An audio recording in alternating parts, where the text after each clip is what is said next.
Peggy 16.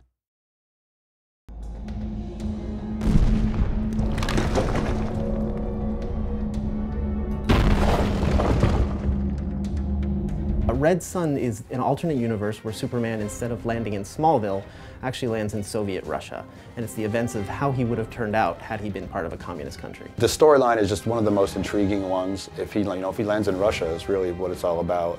And being able the ability to add an additional 20 missions to our already robust scenario mode, I think it's going to give the players a lot of enjoyment. I thought it was genius, actually, the whole idea of Superman landing in Soviet Russia and how that impacts the storyline. When we knew we were going to be able to do a lot of skins and DC kind of gave us the go-ahead, Red Sun would have been on the top of my list. So the Red Sun pack gets you 3 versions of our characters as if they were in this Red Sun universe. You get Superman, Wonder Woman, and Grundy. It also includes 20 Star Lab missions, which are these stories that take place throughout the Red Sun comic book arc. The Star Lab missions are pretty much the natural evolution of how we've done our challenge missions in the previous games. What we're doing this time around is focusing a lot more on unique individual missions where they're a lot more elaborate. So you get to do a variety of different things, whether it's play something like a 2D side-scroller for a mission or break into a building for a mission. It's just gameplay mechanics that you don't traditionally see as just fighting back and forth.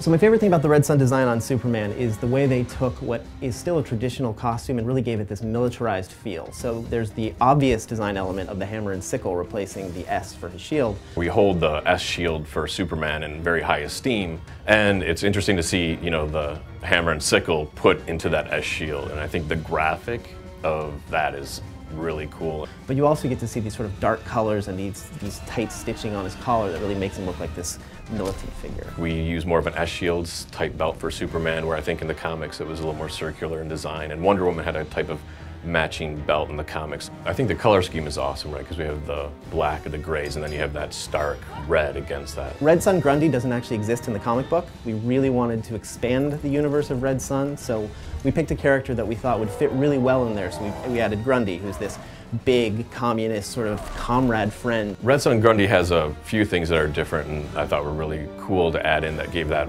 kind of Soviet flavor. And it's the fur hat that we all think of. He has lots of little medals on that you might not see in gameplay. Also in his back he has the sickle reminiscent of the hammer and sickle, and those are one of the weapons that he has. He really fits in well with the universe, but it gives fans a chance to see something completely new that they didn't see in the comic book. Everyone around here sort of knows that Superman is my favorite character, so even though it deeply pains me to see that hammer and sickle on his chest, he's my favorite because he'll give me a chance to really beat the crap out of this Soviet Superman.